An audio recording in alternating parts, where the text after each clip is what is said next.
আছে সেটি স্ক্রুর মাধ্যমে খোলার চেষ্টা করবো। হ্যাঁ, তো হালকা একটু লুজ করে নিয়ে এখানে জাস্ট সেট আপ করে দেবো ভালোভাবে। সেট আপ হয়ে গেলে আবার লাগিয়ে দেবো যেন ছুটে না যায়। যাই হোক, চেষ্টা করবেন যেন ভালোভাবে দেখে। এটা লাট হলো পজিটিভ, পজিটিভটা এই যে পজিটিভ দিতে হবে, আর কারোটা হলো নেগেটিভ, নেগেটিভটা এই বি মাইনাসে দিতে হবে। তো একটু সাবধানে করার চেষ্টা করবেন, কারণ শর্ট সার্কিট হলে আবার সমস্যা হয়ে যাবে।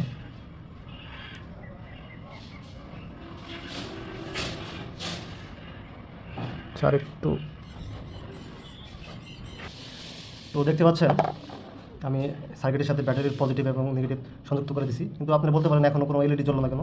কারণ এলইডি জ্বলবে না কারণ এখানে একটি দেখতে পাচ্ছেন সুইচের অপশন আছে। এখানে সুইচের একটি অপশন লাগাতে হবে, তারপরেই এই সার্কিটটা অন হবে। তার মানে এই সুইচটা অন অফ করে আপনি